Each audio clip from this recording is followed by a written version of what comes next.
Hello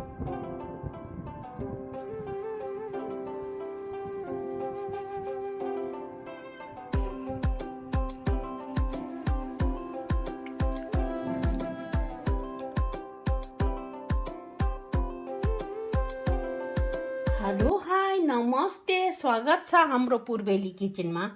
आज मलाई चाहिँ फ्रेश खोर्सानीको तरकारी खानु मन लाग्यो। चीज लिएको छु मैले 2 खाले।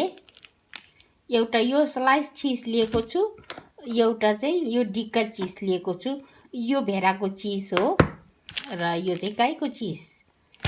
अब चाहिँ यो दुईटा मिक्स गरेर चाहिँ म चीजको तरकारी बनाउने छु र यो पिरो डल्ले खोर्सानी र जिरे खोर्सानी मिक्स गरेर मेरै गमलामा फलाएको खोर्सानी हो यो। अनि ढेँडो चाहिँ के को होला भन्नुहुन्छ होला। फेरि यो चीजको तरकारीसँग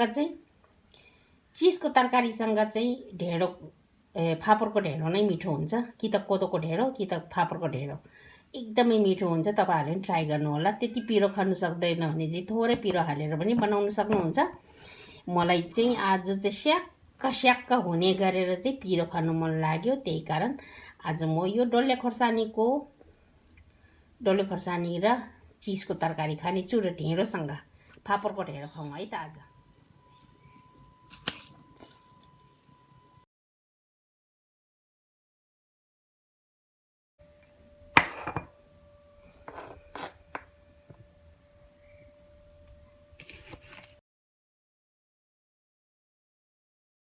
मैले प्याज चाहिँ हरियो प्याज लिएको छु।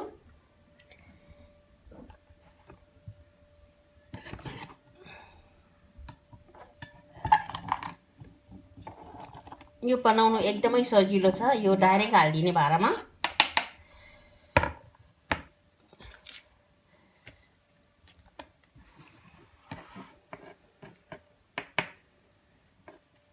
यो चाहिँ पछिको लागि।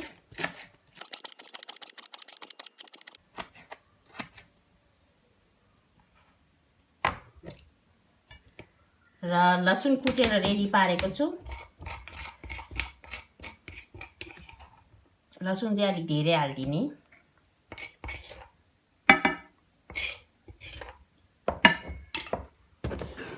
यसरी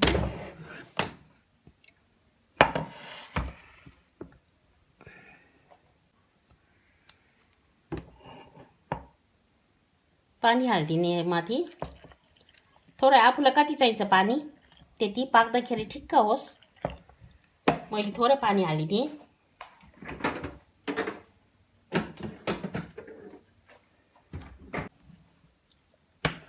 र यसको लागि चाहिँ घिउ, तेल हाल्नुभन्दा पनि घिउ हालेको चाहिँ मिठो हुन्छ।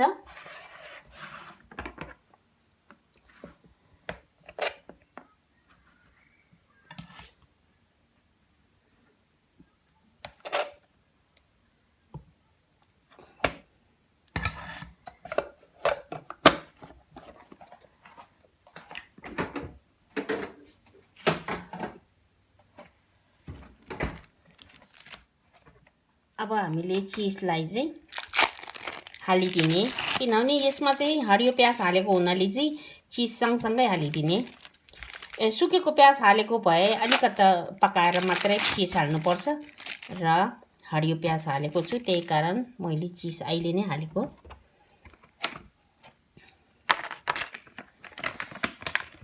र यो चीज चाहिँ यस्तो छ।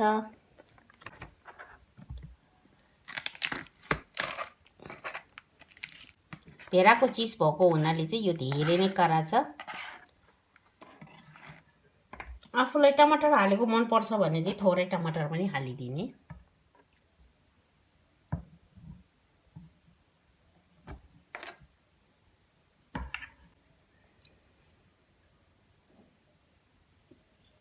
थोरै नुन, थोरै टिमुरको धुलो। ल यति भएपछि चाहिँ अब बसाइदिउँ है त। गरेर छोपेर मजाले पाक्नु दिने। एकदमै सजिलो छ यो पकाउनलाई। अब एकचोटि हेरौँ है त कस्तो भएको छ। चीज मजाले मेल भइसकेको छ। मैले सानो आँचमा पकाएको। एकछिन पकाउने यसलाई। ढेँडोसँग खाँदाखेरि यतिको झोल हुनुपर्छ अनि एकदमै मिठो हुन्छ। यो महीको सोल्दर बनाएको जस्तै गरेर बनाउने। यो चाहिँ महीको सोल्दर चाहिँ भुटेर बनाउँछ, तर यो चाहिँ मैले पानीमा मात्रै पकाएको। अब चाहिँ नछोपिकन ठुलो आँचमा पकाउने।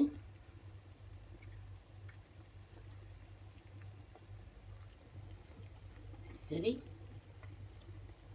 एकदमै मिठो बास्ना आइरहेछ। ढेँडो पकाउनु भन्दा पहिला मैले थोरै घिउ हाल्ने गरेको छु, किनभने कराईमा नटालोस् भनेर चाहिँ थोरै घिउ हाल्ने। पानी छिट्टो उम्लोस् भनेर चाहिँ थोरै पिठोलाई माथिबाट हालिदिने यसरी। अब हाम्रो यो तरकारी पनि चिजको तरकारी पाकिसकेको छ, खोर्सानी र चिज। अब खोर्सानी यति पाक्दाखेरि चाहिँ मिठो हुन्छ, धेरै फ्यात्त भयो भने त्यति मिठो हुँदैन। टमाटर पाकिसकेको छ र खोर्सानीलाई यति हुनुपर्छ अनि एकदमै मिठो हुन्छ।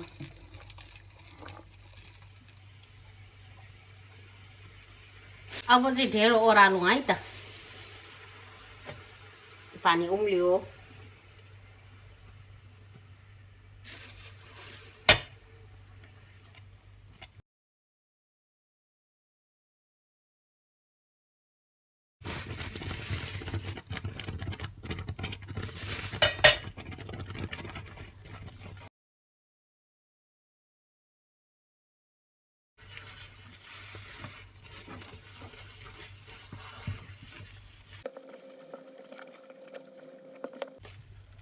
अब यति भइसकेपछि पिठो नथोपिकन मजाले मस्काउने। ढेँडो सबभन्दा बनाउनु सजिलो चाहिँ फापरको ढेँडो हो। पिठो डल्लो पनि पर्दैन र मजाले यसरी मस्काउने। एकदमै सजिलो छ यो फापरको ढेँडो बनाउनलाई।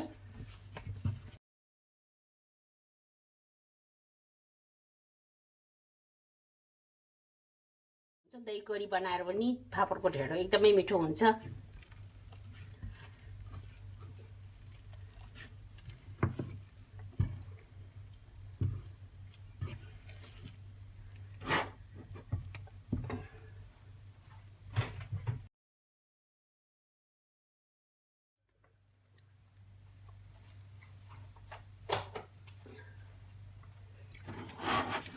अब एकचोटि फेरि मस्काइदिने।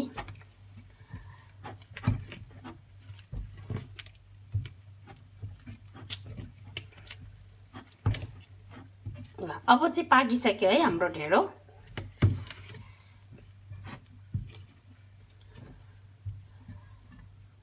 अब ग्यासलाई पनि अफ गरिदिउँ। हाम्रो ढेँडो पाकिसक्यो। यो चाहिँ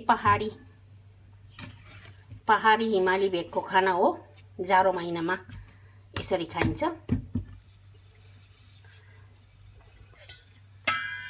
यो बनाउनु पनि सजिलो, एकदमै छिटो पनि मिठो पनि। र अब चाहिँ म खाना पस्किन्छु है त।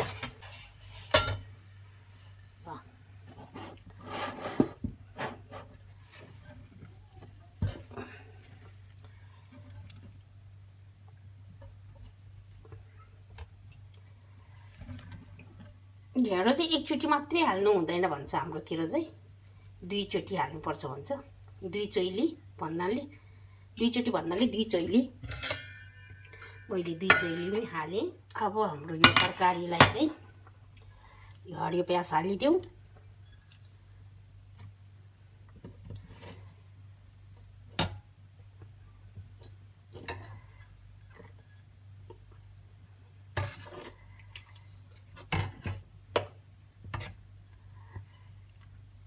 म चाहिँ कटोरा एउटामा हाल्छु। चप्प चोपालेर खानुलाई एकदमै मिठो हुन्छ।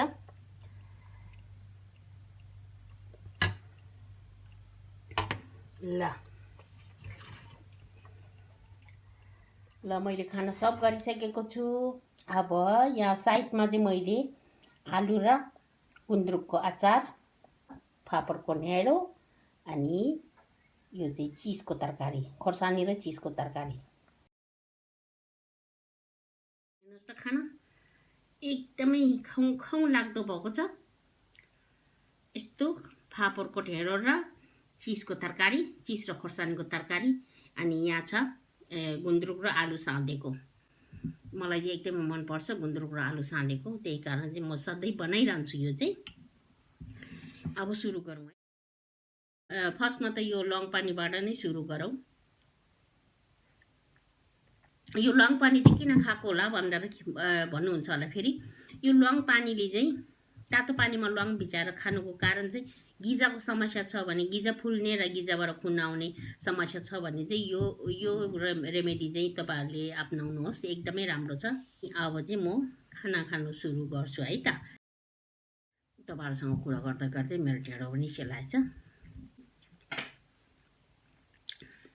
यसरी खाने, कुलुक कुलुक निल्ने, कुपु कुपु खाने, यसलाई चाहिँ खाने भन्दा पनि निल्दिने।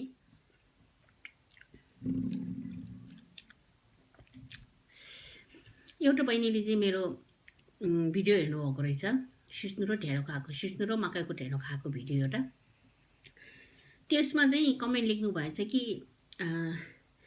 नरुचि किन खाएको होला, ढेँडो पनि मुचेर खाँदो रहेछ भनेर लेख्नुभएको रहेछ कि। मकैको ढेँडो र सिस्नु खाँदाखेरि चाहिँ थोरै मुचेर नै खानुपर्छ।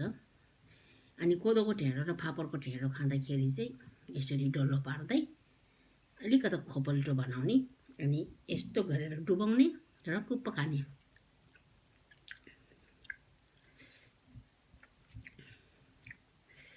यसरी खाने एकदमै मिठो हुन्छ। पिरो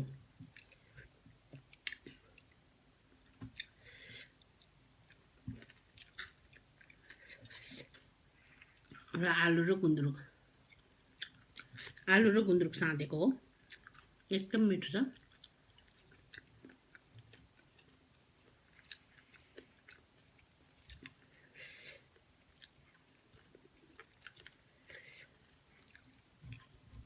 यो तरकारी खाँदाखेरि एकदमै स्वादिलो हुन्छ।